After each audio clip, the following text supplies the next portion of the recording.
Assalamualaikum warahmatullahi wabarakatuh. Bismillahirrahmanirrahim.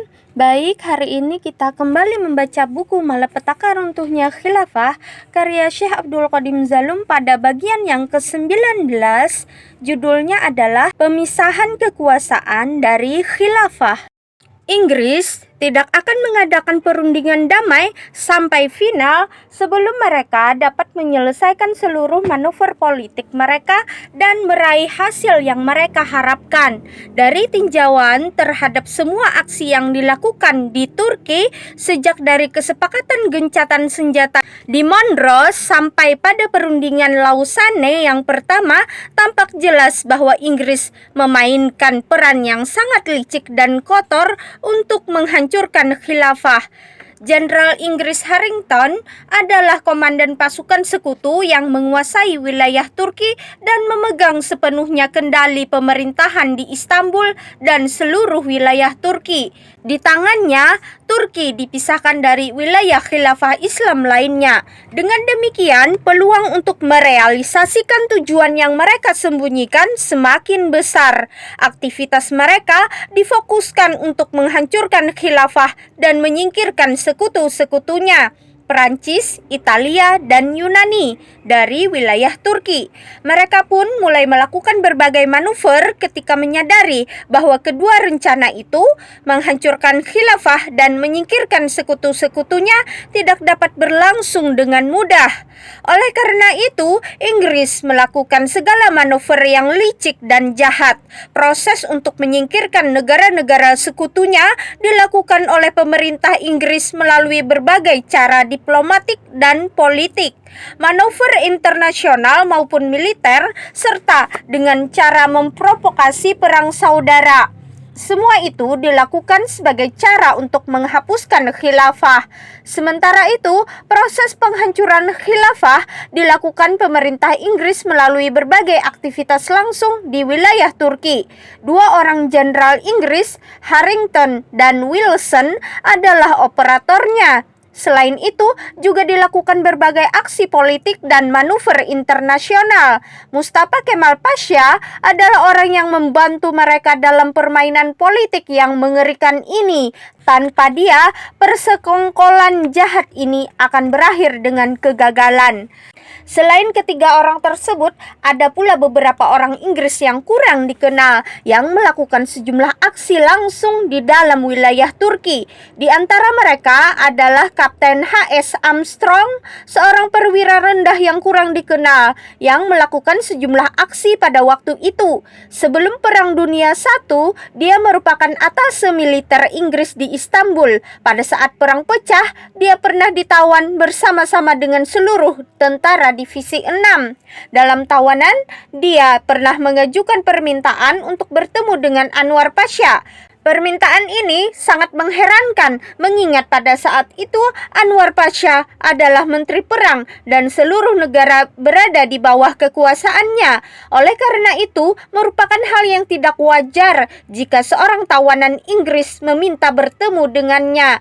Namun demikian, Anwar berkenan menerimanya sehingga sempat terjadi sebuah pembicaraan yang cukup panjang. Ketika pembicaraan berakhir, Anwar memerintahkan supaya ia dimasukkan ke dalam sel tersendiri sebagai suatu hukuman. Tidak pernah diketahui apa yang menyebabkan Anwar marah dengan tawanan tersebut. Namun disebutkan bahwa orang tersebut bermaksud memulai perang urat syarab melawan Anwar dan bahwa dia melecehkan Anwar atau negara hingga mengakibatkan hukuman tersebut. Namun demikian, tampaknya tawanan tersebut menjalin hubungan dengan beberapa perwira militer. Karena sebelum perang berakhir, dia dapat meloloskan diri dari penjara dan kembali ke pasukan Inggris. Tidak diketahui siapa yang membantu dia meloloskan diri dari penjara. Tidak lama setelah perang berakhir, pemerintah Inggris mengirimkan dia kembali ke Istanbul dan pemerintah pendudukan Inggris menyerahkan sejumlah tugas resmi kepadanya. Dia tinggal di Istanbul selama beberapa tahun. Selama waktu itu, dia menjalin kontak langsung dengan orang-orang Turki, khususnya dengan Mustafa Kemal. Dia menyaksikan seluruh aktivitas yang dilakukan untuk menyingkirkan khilafah. Oleh karena itu, sangat jelas bahwa dia adalah salah seorang yang berkolusi dengan Mustafa Kemal untuk menghancurkan khilafah. Namun, peran terpenting adalah yang dilakukan oleh Jenderal Harrington, karena ia adalah komandan pasukan sekutu yang mengendalikan sepenuhnya segala urusan negara. Tampaknya dialah penghubung utama Mustafa Kemal dalam memainkan perannya. Pemerintah Inggris menganggap Harrington sebagai penguasa tertinggi di Turki. Terbukti dengan adanya sejumlah pernyataan resmi yang menunjukkan perannya di Turki. Pada tanggal 25 Februari 1924, Letnan Kolonel Dalemas menyatakan di depan Majelis Rendah Inggris, nama baik Inggris di belahan dunia timur telah berantakan. Dia menambahkan, Inggris tidak boleh campur tangan dalam masalah Armenia. Dia kemudian menunjukkan pada surat-surat yang diterima dari orang-orang Armenia yang menyatakan ingin hidup damai dengan bangsa Turki. Atas pernyataan ini, Charles Bath menjawab, perasaan bangsa Turki terhadap kita sangat bersahabat dan langkah-langkah kita di sana berhasil dengan baik. Dia mendasarkan jawabannya pada informasi yang sampai kepadanya dari Sir Charles Harrington, tetapi dia tidak menyingkap sifat informasi tersebut. Pada tanggal 24 Maret 1940, 2 hari setelah kematian Harrington, surat kabar The Times menulis suatu artikel sebagai berikut. Segera setelah kekalahan Yunani dari bangsa Turki pada tahun 1921, komandan pasukan sekutu Sir Harrington mendapatkan kekuasaan yang besar untuk bekerja sama dengan Mustafa Kemal. Namun, sifat kerjasama yang dimaksudkan dalam tulisan itu tidak dijelaskan. Times menambahkan, keasyikan Harrington dalam permainan politik menyembunyikan keteguhan hati dan tekadnya untuk meraih ambisi-ambisinya, dan dia pantas untuk itu.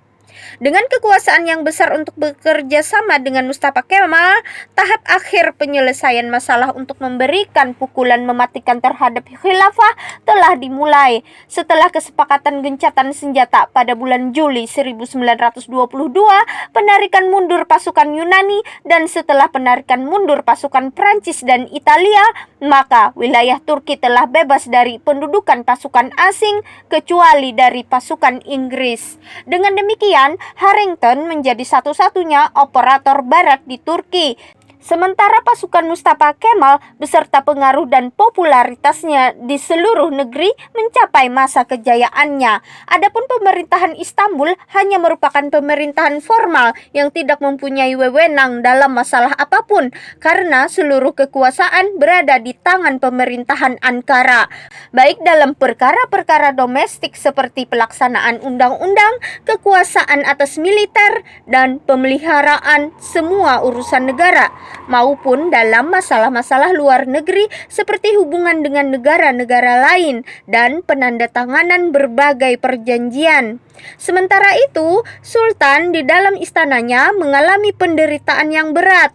Tidak seorang pun yang mau memperhatikannya. Inggris pernah menunjukkan simpati dan rasa kasihan kepadanya. Mereka kadang-kadang memberi Sultan bantuan dana pada saat perbendaharaannya kosong dan kehabisan dana. Jadi, Sultan menerima dana dari mereka sebagai hadiah atas kemurahan hati mereka. Di tengah-tengah situasi tersebut, sekutu mengirimkan undangan kepada pemerintahan Ankara dan juga kepada pemerintahan Sultan di Istanbul untuk menghadiri perundingan Lausanne dalam rangka menyepakati perjanjian damai. Peristiwa ini terjadi pada tanggal 17 Oktober 1922. Undangan kepada kedua pemerintahan tersebut ditanggapi dengan kemarahan Majelis Nasional. Lalu dimulailah upaya untuk menghapuskan khilafah. Demikian pula perjuangan untuk mempertahankannya. Majelis Nasional alias Majelis Mustafa Kemal tidak puas dengan tindakan sekutu yang mengundang dua pemerintahan Turki dalam perundingan damai. Karena itu, mereka berniat untuk mengakhiri situasi ini dan menghilangkan dualisme kepemimpinan di negara itu. Beberapa anggota Majelis Nasional menganjurkan pengunduran diri pemerintahan Istanbul dan pembentukan pemerintahan baru yang dipimpin Mustafa Kemal seumur hidup.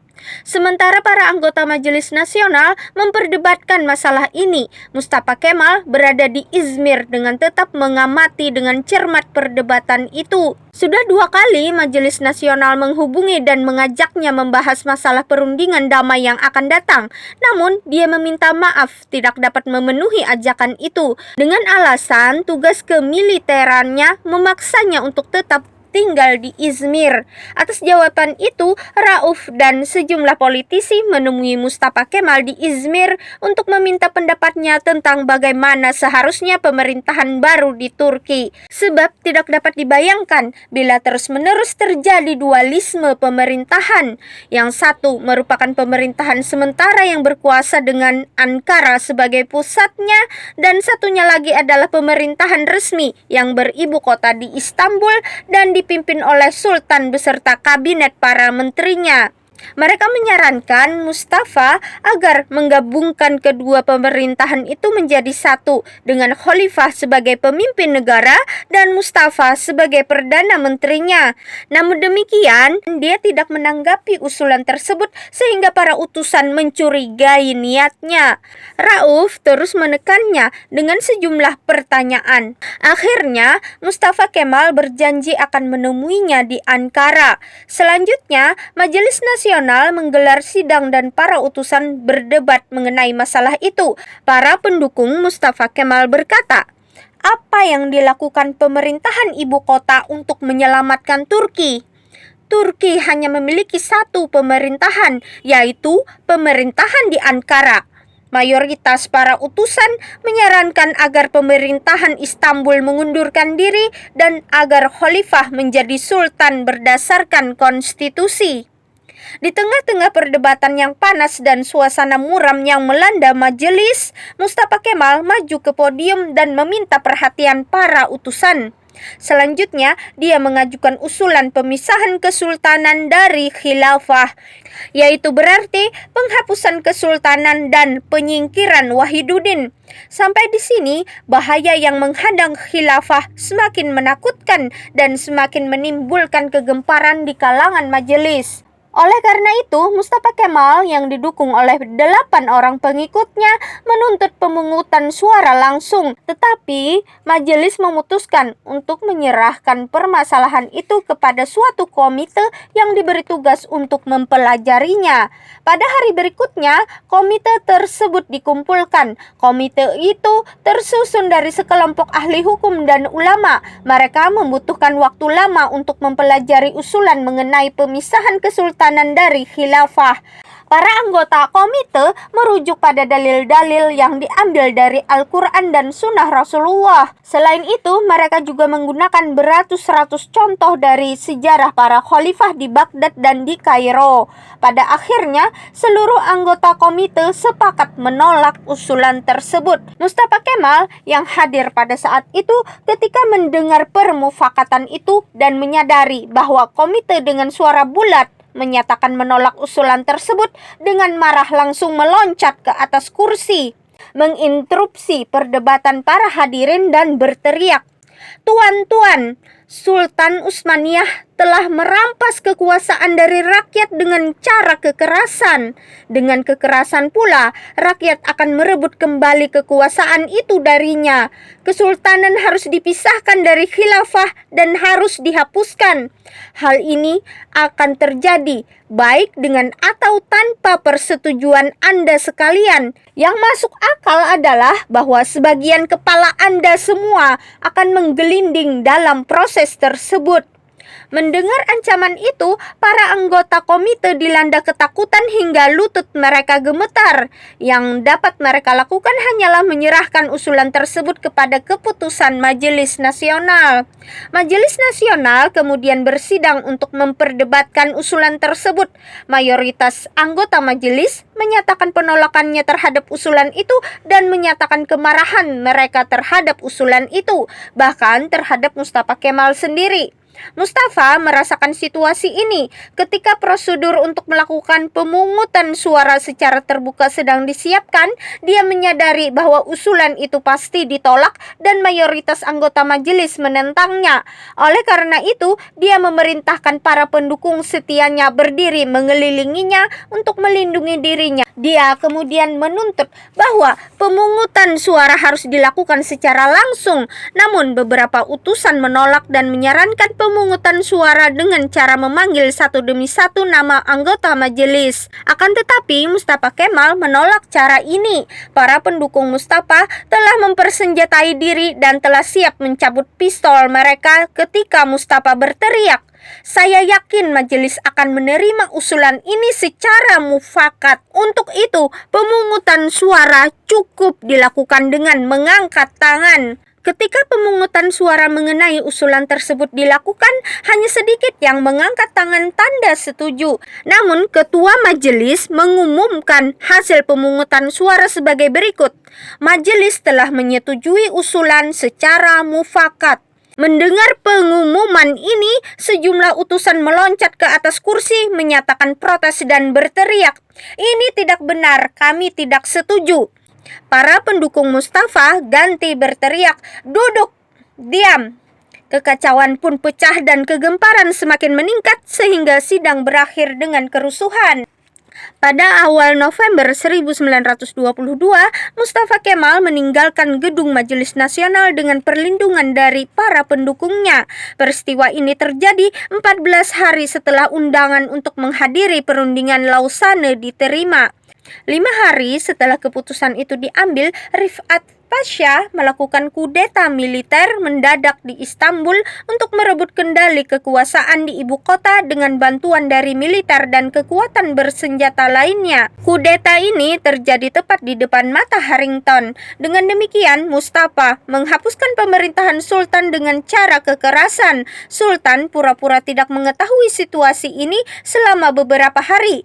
Kemudian dia menyampaikan pesan kepada Harrington melalui seorang ahli musik istana kesultanan. Pesan itu bersifat lisan. Utusan itu menyampaikan kepada Harrington sebagai berikut. Sultan meminta perlindungan dari komandan Inggris dan pemerintah Inggris karena Yang Mulia merasa yakin hidupnya dalam bahaya. 2 hari kemudian, pada tanggal 17 November 1922, sebuah ambulan Inggris memasuki istana Sultan. Sultan Wahiduddin terlihat memasuki ambulan diikuti oleh anak laki-lakinya, seorang pembantu yang membawa sebuah koper kecil, dan seorang penjaga yang membawa barang-barangnya. Mobil itu membawanya ke sebuah kapal api, yang kemudian membawanya ke sebuah kapal perang Inggris yang menunggu di pelabuhan. Kapal perang itu membawa Wahiduddin ke Malta.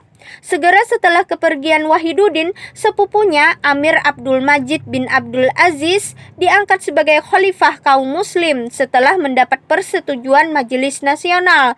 Setelah itu, banyak pendukung khalifah yang menemuinya untuk menyatakan dukungan kepadanya. Ia juga didatangi oleh Rauf Beg, Dr. Adnan Beg, Ali Fuad, dan Qasim Qura Bakir. Mereka semua secara terbuka menyatakan loyalitas atau baiat kepadanya. Semua ini dimaksudkan untuk menunjukkan kepada dunia bahwa mereka tetap setia kepada khalifah serta untuk menunjukkan keberadaan khalifah. Namun demikian, Mustafa Kemal telah merasa puas dengan pemisahan kesultanan dari khilafah dan dengan keberhasilannya mengambil alih kendali kekuasaan serta melepaskan segala wewenang khalifah. Kemudian dia mulai mempersiapkan diri untuk menghadapi perundingan damai. Inggris menetapkan syarat penghapusan khilafah dan sekularisasi negara. Pada tanggal 20 November 1922, Perjanjian Lausanne dibuka.